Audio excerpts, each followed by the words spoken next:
G Sudhakaran വീണ്ടും CPMന്റെ ചുമതലകളിലേക്ക് വരുന്നു എന്ന വളരെ പ്രധാനപ്പെട്ട കാര്യമാണ്. നമുക്കറിയാം CPM കേന്ദ്രങ്ങളെ സംബന്ധിച്ച്, പഴയ CPMകാരെ സംബന്ധിച്ച് വലിയ ആവേശം കൊള്ളിക്കുന്ന ഒരു വാർത്തയാണ്. ആലപ്പുഴ ജില്ലയിലെ മുഴുവൻ തെരഞ്ഞെടുപ്പ് പ്രവർത്തനങ്ങളുടെയും മേൽനോട്ടം വഹിക്കുന്ന ഒരു 6 അംഗ സമിതിയിലേക്ക് സുധാകരനെ കൂടി ഉൾപ്പെടുത്തിയെന്ന വാർത്തയാണിപ്പോൾ ആലപ്പുഴയിൽ നിന്ന് പുറത്തു വരുന്നത്. അതായത് സുധാകരൻ ഇത്തരമൊരു പരിഗണന സുധാകരൻ കിട്ടുന്നത് കഴിഞ്ഞ ദിവസം മുഖ്യമന്ത്രിയും സംസ്ഥാന സെക്രട്ടറിയും ഒക്കെ അദ്ദേഹത്തെ സന്ദർശിച്ചു. അതിനുശേഷമാണ് ഇത്തരമൊരു നിർദ്ദേശമുണ്ടാകുന്നത്. അതായത് 5 വർഷത്തിനിടയിൽ ഒരു നിർണായകമായ ചുമതലയിലേക്ക് സുധാകരൻ എത്തുന്നു എന്നതാണ് ഇതിൻ്റെ പ്രധാനപ്പെട്ട കാര്യം.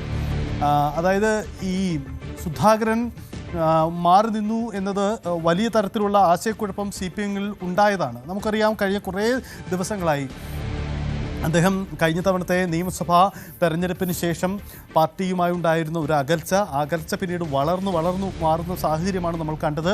ഏറ്റവും ഒടുവിൽ അദ്ദേഹം CPM വിടുന്നു, ബന്ധം ഉപേക്ഷിക്കുന്നു എന്ന തരത്തിൽ പോലും ആക്ഷേപമുണ്ടായി. അപ്പോൾ സുധാകരൻ പൊതുവേദിയിൽ വന്ന് പറയുന്നു, ഇല്ല, താൻ പാർട്ടിക്കാരൻ തന്നെയാണ്, അങ്ങനെയെങ്കിലും ആരെങ്കിലും കരുതുന്നുണ്ടെങ്കിൽ അത് തെറ്റാണ്.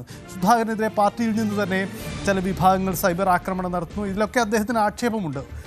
സർക്കാരിനെതിരായ ചില വിമർശനങ്ങൾ അദ്ദേഹം നടത്തി. ഇതിനിടയിൽ കോൺഗ്രസിൻ്റെ ചില വേദികളിൽ അദ്ദേഹം പങ്കെടുത്തു. അപ്പോൾ ഇത് വലിയ തരത്തിലുള്ള വിവാദങ്ങളൊക്കെ അന്ന് ഉണ്ടാക്കിയതാണ്. നമുക്ക് നോക്കാം സുധാകരൻ്റെ തിരിച്ചുവരവ്, അതുണ്ടാക്കുന്ന രാഷ്ട്രീയ മാറ്റം എങ്ങനെയെന്നത്. ആദ്യം നോക്കാം സുധാകരനും പാർട്ടി നേതൃത്വവും തമ്മിലുള്ള ആ അകൽച്ച ആരംഭിക്കുന്നത് എന്തായിരുന്നു ആ സാഹചര്യം എന്നതും കൂടി നമുക്ക് പരിശോധിക്കാം. സുധാകരൻ്റെ ഈ തിരിച്ചുവരവ് എങ്ങനെ സംഭവിക്കുന്നു, സുധാകരനും പാർട്ടി നേതൃത്വവും തമ്മിലുള്ള അകൽച്ച ഉണ്ടായത് എങ്ങനെയെന്നത് നമുക്ക് നോക്കാം. അതിലേക്ക് നമുക്ക് വരുമ്പോൾ ആദ്യം സ്ഥാനാർത്ഥിത്വം കിട്ടാത്തത് മുതൽ, അതായത് കഴിഞ്ഞ നിയമസഭാ തെരഞ്ഞെടുപ്പിൽ സ്ഥാനാർത്ഥിത്വം കിട്ടാത്തത് മുതൽ പാർട്ടിയുമായുള്ള ഒരു അകൽച്ച സുധാകരൻ തുടങ്ങിയതാണ്. സുധാകരന് നിയമസഭയിൽ വീണ്ടും മത്സരിക്കാൻ ആഗ്രഹമുണ്ടായിരുന്നു.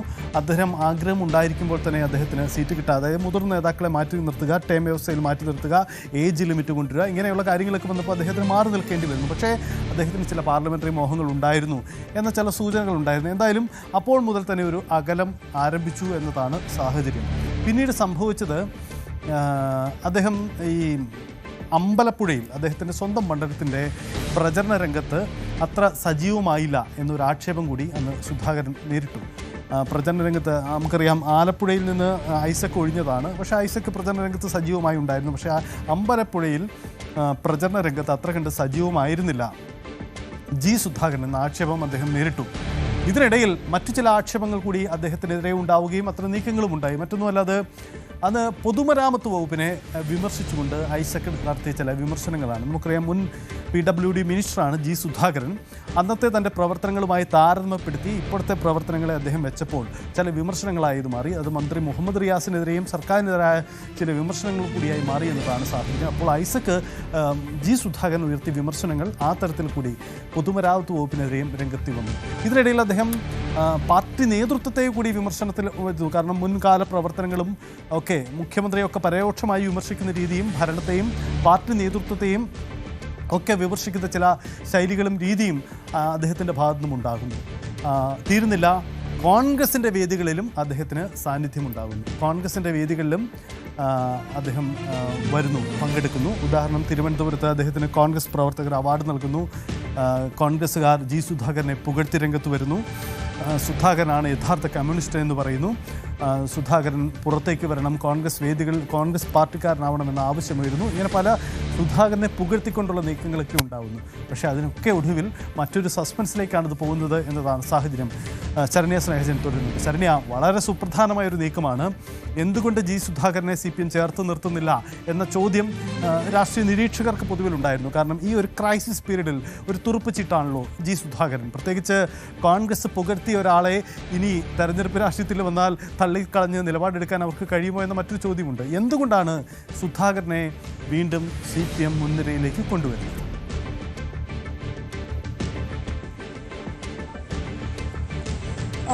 സജിത്ത്, സുധാകരനെ സംബന്ധിച്ചിടത്തോളം അദ്ദേഹത്തിൻ്റെ ഒരു ജനകീയത തന്നെയാണ് ഏറ്റവും പ്രധാനപ്പെട്ട കാര്യം. അതായത് ആലപ്പുഴയിലെ മത്സരിച്ചാൽ ഒരു ഷുവർ സീറ്റാണ് ജി സുധാകരൻ എന്നുള്ളതിനകത്ത് ആർക്കും തർക്കമില്ല. കാരണം ഈ പറഞ്ഞ ന്യൂനപക്ഷ വിഭാഗങ്ങളുടെ എതിർപ്പോ അല്ലെങ്കിൽ മറ്റു വിഭാഗങ്ങളുടെ എതിർപ്പോ അത്തരം കാര്യങ്ങളൊന്നും ബാധിക്കാത്ത, ഭരണവിരുദ്ധ വികാരങ്ങളൊന്നും ബാധിക്കാത്ത രീതിയിൽ കയറിപ്പോകാൻ കഴിയുന്ന ഒരു വലിയ, നേരത്തെ സജിത്ത് സൂചിപ്പിച്ചത് തന്നെ തുറുപ്പ് ചീട്ടാണ് ജി സുധാകരൻ എന്നുള്ളതാണ്. പക്ഷേ ജി സുധാകരൻ കാലയളവിൽ അദ്ദേഹം പല കാര്യങ്ങളും ഉന്നയിച്ച പല വിഷയങ്ങളിലും പാർട്ടിയുടെ ഭാഗത്തു നിന്ന്, പ്രത്യേകിച്ച് ജില്ലയിലെ പാർട്ടിയുടെ ഭാഗത്തു നിന്ന് കൃത്യമായൊരു നടപടി ഉണ്ടാവാത്ത ഘട്ടത്തിൽ അദ്ദേഹം പൊട്ടിത്തെറിക്കുന്ന ഒരു സാഹചര്യം നമ്മൾ കണ്ടു. നമുക്കറിയാം, കഴിഞ്ഞ ഒരു കാലയളവിൽ 5 വർഷ കാലയളവിൽ ഉയർന്നു വന്ന ആലപ്പുഴയിലെ ഏറ്റവും പ്രധാനപ്പെട്ട വാക്കായിരുന്നു പൊളിറ്റിക്കൽ ക്രിമിനലിസം എന്ന ജി സുധാകരൻ്റെ ഏറ്റവും വലിയ ആരോപണം. ആലപ്പുഴയിൽ പൊളിറ്റിക്കൽ ക്രിമിനലുകളാണ് ഇപ്പോൾ നയിക്കുന്നത് എന്നുള്ള രീതിയിൽ അദ്ദേഹം കാര്യങ്ങൾ ഉന്നയിച്ചു. ഒരു പരിധിക്കപ്പുറത്തേക്ക് സുധാകരനെ അമ്പലപ്പുഴ കേന്ദ്രീകരിച്ച് ട്രിഗർ ചെയ്യുന്ന, വലിയ രീതിയിൽ അദ്ദേഹത്തെ ട്രിഗർ ചെയ്യുന്ന ഒരു സാഹചര്യം ഉണ്ടായിരുന്നു. അവിടെ ജില്ലാ നേതൃത്വം മൗനം പാലിച്ചപ്പോൾ വലിയ പൊട്ടിത്തെറിയായി സുധാകരന്റെ ഭാഗത്തു നിന്ന് പല പ്രതികരണങ്ങളും പുറത്തേക്ക് വന്നു എന്നുള്ളത് യാഥാർത്ഥ്യമാണ്. പക്ഷേ അവിടെയൊക്കെ അങ്ങനെ ഒരു ഘട്ടത്തിൽ നമുക്ക് ഈ പറഞ്ഞ രീതിയിലുള്ള ചർച്ചകൾ, ജി സുധാകരൻ പാർട്ടി വിടുമോ അല്ലെങ്കിൽ മറ്റ് ലക്ഷ്യങ്ങളാണോ അദ്ദേഹത്തിന്റെ നീക്കത്തിന് പിന്നിൽ എന്നൊക്കെയുള്ള ചർച്ചകളൊക്കെ സജീവമായി നിൽക്കുന്നതിനിടയിലാണ് ഈ ദേവസ്വം വിഷയത്തിലടക്കം ജി സുധാകരൻ വിമർശനങ്ങൾ ഉന്നയിച്ചു. ശബരിമല വിഷയത്തിലടക്കം ഈ വിമർശനങ്ങൾ ഉന്നയിച്ച് നിൽക്കുന്ന ഘട്ടത്തിലാണ് അദ്ദേഹത്തെ വീണ്ടും അദ്ദേഹത്തിന് ഒരു അപകടം പറ്റുകയും വീണ്ടും അദ്ദേഹം മുഖ്യമന്ത്രിയുമായി നേരിട്ട്, പ്രത്യേകിച്ച് മുഖ്യമന്ത്രി അദ്ദേഹത്തിന്റെ വീട്ടിൽ വന്ന് അദ്ദേഹത്തെ കാണുന്ന ഒരു രീതിയിൽ ആ അകൽച്ചയുടെ മഞ്ഞുരുകിയോ എന്നുള്ള ചോദ്യമാണ് ഏറ്റവും പ്രധാനപ്പെട്ടത്. ഒരു എല്ലാ ഘട്ടത്തിലും വിമർശനങ്ങൾ ഉന്നയിക്കുമ്പോഴും മുഖ്യമന്ത്രിയെ കൗണ്ടർ ചെയ്ത ഒരു കാര്യങ്ങൾ പറയുന്ന രീതി ജി സുധാകരനില്ലായിരുന്നു. ആ അകൽച്ചയുടെ മഞ്ഞ് ഇരുവർക്കും തമ്മിൽ ഇടയിൽ ഉരുകിയോ എന്നുള്ള ആണ് നമുക്ക് ഉള്ള പ്രധാന ചോദ്യമായി മുന്നിൽ നിൽക്കുന്നത്. അതിൽ തന്നെ മറ്റൊരു പ്രധാനപ്പെട്ട കാര്യം, മുഖ്യമന്ത്രിയും അഖിലേന്ത്യാ ജനറൽ സെക്രട്ടറി MA ബേബിയും അദ്ദേഹത്തെ വീട്ടിലെത്തി വന്ന് കണ്ടതിന് പിന്നാലെയാണ്, ആഴ്ചകളുടെ വ്യത്യാസത്തിലാണ് ജി സുധാകരനെ ആലപ്പുഴയുടെ തിരഞ്ഞെടുപ്പ് ചുമതലയുള്ള 6 അംഗ സമിതിയിലേക്ക്, ഏറ്റവും മേൽ കമ്മിറ്റിയിലേക്ക് സുധാകരനെ പ്ലേസ് ചെയ്തുകൊണ്ടുള്ള സർക്കുലർ CPMന്റെ ഭാഗത്തു നിന്ന് എല്ലാ ഏരിയ കമ്മിറ്റികളിലേക്കും പോയത് എന്നുള്ളതാണ്. അതൊരിക്കലും ആലപ്പുഴയിലെ പാർട്ടി നേതൃത്വത്തിന്റെ താല്പര്യമല്ല എന്നുള്ളത് യാഥാർത്ഥ്യമാണ്. കാരണം CPMന്റെ ജില്ലാ സമ്മേളനം നടന്നിട്ട് ജി സുധാകരനെ നേരിട്ട് പോയി ക്ഷണിക്കാത്തവർ എങ്ങനെയാണ് ആലപ്പുഴയിലെ ഏറ്റവും നിർണായകമായ തെരഞ്ഞെടുപ്പിന്റെ കോർ കമ്മിറ്റിയിലേക്ക് സുധാകരനെ, 6 അംഗ സമിതിയിലേക്ക്, തീരുമാനങ്ങൾ എടുക്കേണ്ട 6 അംഗ സമിതിയിലേക്ക് ജി സുധാകരനെ കൊണ്ടുവയ്ക്കുക എന്നുള്ള ചോദ്യം വളരെ പ്രധാനപ്പെട്ടതാണ്. ആ കമ്മിറ്റിയിലുള്ളത് സജി ചെറിയാനുണ്ട്, തോമസ് ഐസക് ഉണ്ട്, CB ചന്ദ്രബാബു ഉണ്ട്, R നാസർ ഉണ്ട്, CS സുജാതയുണ്ട്, ഒപ്പം ജി സുധാകരനും ഉണ്ട് എന്നുള്ളതാണ്. അപ്പോൾ ഏറ്റവും പ്രമുഖരായ ആ നേതാക്കൾക്കിടയിൽ ഏറ്റവും സീനിയറായ ജി സുധാകരനും തോമസ് ഐസക്കും കൂടി ഉൾപ്പെട്ട ഒരു കമ്മിറ്റി വരുന്നത് ആലപ്പുഴയുടെ തെരഞ്ഞെടുപ്പിൽ തന്നെ അത് വളരെയധികം ഗുണം ചെയ്യുമെന്നുള്ളതാണ്.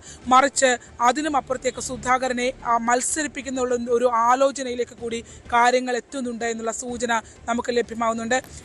എന്തായാലും അമ്പലപ്പുഴ എന്നുള്ളത് ഇപ്പോൾ CPMനെ സംബന്ധിച്ചിടത്തോളം അതൊരു ഷുവർ സീറ്റല്ല. ആ സീറ്റിൽ, സിറ്റിംഗ് സീറ്റിൽ MLA-മാരെ മാറ്റി മറ്റിടങ്ങളിലേക്ക് മാറ്റുമോ എന്നുള്ള ചോദ്യം നിലനിൽക്കുന്നുണ്ട്.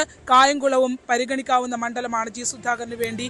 അമ്പലപ്പുഴയും കായംകുളവും പരിഗണിക്കാവുന്ന ഇടങ്ങളാണെന്നുള്ള ആലോചനകളൊക്കെ വന്നു തുടങ്ങിയിട്ടുണ്ട്. അതിൽ തന്നെ നമുക്ക് ഇവിടുത്തെ ഈ തെരഞ്ഞെടുപ്പിന് മുമ്പുള്ള ഏറ്റവും പൊളിറ്റിക്കൽ ആയിട്ടുള്ള ഒരു മൂവ് ജി സുധാകരനെ ഈ 6 അംഗ കമ്മിറ്റിയിലേക്ക് കൊണ്ടുവന്നത് തന്നെയാണ് എന്ന് പറയാം. അതാരും പ്രതീക്ഷിക്കാത്തൊരു നീക്കമായിരുന്നു. അങ്ങനെ ഒരു 6 അംഗ സമിതിയിലേക്ക് എല്ലാ നേതൃത്വവുമായി ഇടഞ്ഞു നിൽക്കുന്നു, ജില്ലയിലെ പാർട്ടിയുമായി ഇടഞ്ഞു നിൽക്കുന്നു എന്നൊക്കെ ആക്ഷേപം നിലനിൽക്കുമ്പോഴാണ് ഏറ്റവും ഉന്നതാധികാര സമിതിയായ ജില്ലയിലെ തെരഞ്ഞെടുപ്പുമായി ബന്ധപ്പെട്ട് സ്ഥാനാർത്ഥിത്വം അടക്കമുള്ള കാര്യങ്ങൾ, നിർണായകമായ തീരുമാനങ്ങൾ കൈക്കൊള്ളുന്ന 6 അംഗ സമിതിയിലേക്ക് സുധാകരൻ വരുന്നു എന്ന് പറഞ്ഞാൽ അതൊരു മറ്റൊരു സൂചനയാണ്. അത് നിലവിൽ ഉള്ള എത്ര വിമർശനങ്ങൾ നമ്മൾ ഉന്നയിക്കുമ്പോഴും ജി സുധാകരനൊക്കെ നേതൃത്വത്തിൽ നിന്ന് നയിച്ച ആലപ്പുഴയിലെ CPM മറ്റൊരു CPM ആയിരുന്നു. വളരെയധികം അച്ചടക്കമുള്ള ഒരു പാർട്ടിയായിരുന്നു. ഇത്തരത്തിലുള്ള യാതൊരു എഫക്റ്റും അവസാന ഘട്ടം വരെയും ഉണ്ടായിരുന്നില്ല. പക്ഷേ ഈ നേതാക്കന്മാരുടെ അഭാവം BJPക്ക് അടക്കം വലിയ വളർച്ചയുണ്ടാക്കി. സജി ചെറിയാനൊക്കെ മുന്നിൽ നിന്ന് നയിക്കുമ്പോഴും അവർക്ക് എല്ലാവരെയും കൊണ്ടുപോകാനുള്ള കഴിവ് ഇല്ല എന്ന് തന്നെ തുറന്നു പറയേണ്ടി വരും. ഈ ഓരോരോ ധ്രുവങ്ങളായി ഓരോരോ അധികാര കേന്ദ്രങ്ങളായി ഭിന്നിച്ചു നിന്നുകൊണ്ട് ആ ഒരു കേഡർ സ്വഭാവത്തിൽ നിന്ന് മാറി നിൽക്കുന്ന പാർട്ടിയാണ് ഇപ്പോഴത്തെ ആലപ്പുഴയിലെ CPM. അത് തിരിച്ചു വരേണ്ട സാഹചര്യമുണ്ട്. ചെങ്ങന്നൂരൊക്കെ വലിയ തിരിച്ചടി നേരിട്ടു. ജില്ലയിലെ തെരഞ്ഞെടുപ്പിനെ നയിക്കുന്ന സജി ചെറിയാന്റെ മണ്ഡലത്തിൽ 9 പഞ്ചായത്തുകളിൽ 5 ഇടങ്ങൾ BJP ഭരിക്കുന്നു എന്ന് പറഞ്ഞാൽ അത് ചെറിയൊരു പോക്കല്ല. അതിൽ വലിയൊരു അടിയൊഴുക്ക് CPMന്റെ ഭാഗത്ത് നിന്ന് ഉണ്ടാകുന്നുണ്ട്. കുട്ടനാടൻ മേഖലകളിൽ ഉണ്ടായ തിരിച്ചടി, മറ്റിടങ്ങൾ കായംകുളത്തുണ്ടായ BJPയുടെ വളർച്ച, ഇതൊക്കെ ഒരു 5 വർഷത്തെ കാലയളവിൽ ഉണ്ടായ മാറ്റമാണ്. ആ മാറ്റത്തിന് നേതൃത്വത്തിൽ ആളില്ല എന്നുള്ളത് വളരെ പ്രധാനപ്പെട്ട കാര്യം തന്നെയാണ്. ആ നേതൃത്വത്തിന്റെ പിഴവ് തന്നെയാണ്. ഈ പിഴവുകൾ പരിഹരിക്കപ്പെടണം എന്നുള്ള നീക്കം തന്നെയാണ് പാർട്ടിയുടെ. ആ ഒരു യാഥാർത്ഥ്യത്തിലേക്ക് CPM വരുന്നുണ്ടോ എന്നുള്ള ചോദ്യം ഉയരുന്നു. എന്തായാലും തോമസ് ഐസക്കിന്റെയും G സുധാകരന്റെയും പേരുകൾ ആലപ്പുഴയിൽ നിന്നല്ല, അത് സ്റ്റേറ്റ് ലീഡർഷിപ്പിൽ നിന്ന് തന്നെ ആ പേരുകൾ വീണ്ടും ചർച്ചയാക്കപ്പെടുന്നു.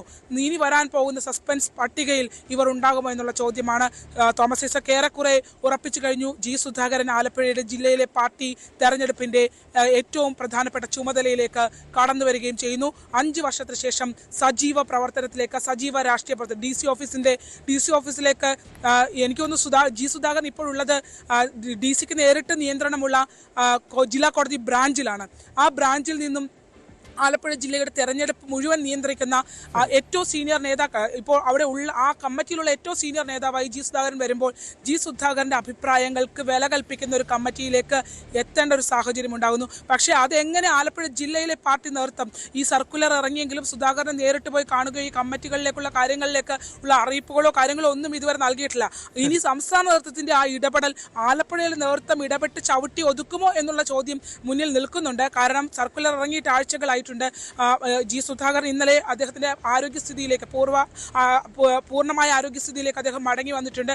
നമുക്കറിയാം, അദ്ദേഹത്തിന്റെ കാല് ഒരു ആക്സിഡന്റ് പറ്റി ശസ്ത്രക്രിയ കഴിഞ്ഞ് വിശ്രമത്തിലായിരുന്നു. ഇന്നലെ പ്ലാസ്റ്റർ എടുത്ത് അദ്ദേഹം സജീവ പ്രവർത്തനത്തിലേക്ക്, ആളുകളുടെ ഇടയിലേക്ക് ഇറങ്ങി വരാൻ തുടങ്ങിയിട്ടുണ്ട്. എന്തായാലും ഈ തെരഞ്ഞെടുപ്പിൽ G സുധാകരൻ എടുക്കുന്ന തീരുമാനങ്ങൾ CPM-നെ സംബന്ധിച്ചിടത്തോളം പ്രധാനമായിരിക്കും. അത് ഏത് രീതിയിൽ കൊണ്ടുപോകും CPM എന്നുള്ളതാണ് പ്രധാനപ്പെട്ടത്. അതിനുള്ള സൂചനയായിട്ടാണോ ഈ ഒരു മാറ്റം എന്നുള്ളതാണ്. എന്തായാലും തോമസ് ഐസക്കും G സുധാകരനും അടക്കമുള്ള കരുത്തന്മാരെ ഇറക്കി ഒരു അപ്രതീക്ഷിത നീക്കത്തിന് CPM ആലോചിക്കുന്നുണ്ടെന്നുള്ള സൂചനകളാണ് ലഭ്യമാകുന്നത്. അതാണ് സാഹചര്യം. എന്തായാലും G സുധാകരൻ തിരികെ വരുന്നു എന്നതാണ് ശരണ്യ ആലപ്പുഴയിൽ നിന്നും റിപ്പോർട്ട് ചെയ്യുന്നത്. ശരണ്യ സൂചിപ്പിക്കുന്നത് പോലെ നിർണായകമാണ് ഈ നീക്കങ്ങൾ. കാരണം CPM-നെ സംബന്ധിച്ച് ഏറെ സങ്കീർണതകളുള്ള ഒരു തെരഞ്ഞെടുപ്പ് പോരിൽ പഴയ മുഖങ്ങളെ വീണ്ടും കടത്തിലിറക്കുക എന്ന ആലോചനയിലേക്കാണ് CPM കടക്കുന്നത്. കൂടുതൽ വാർത്തകൾക്ക് News 18 Keralam YouTube channel subscribe ചെയ്യുക.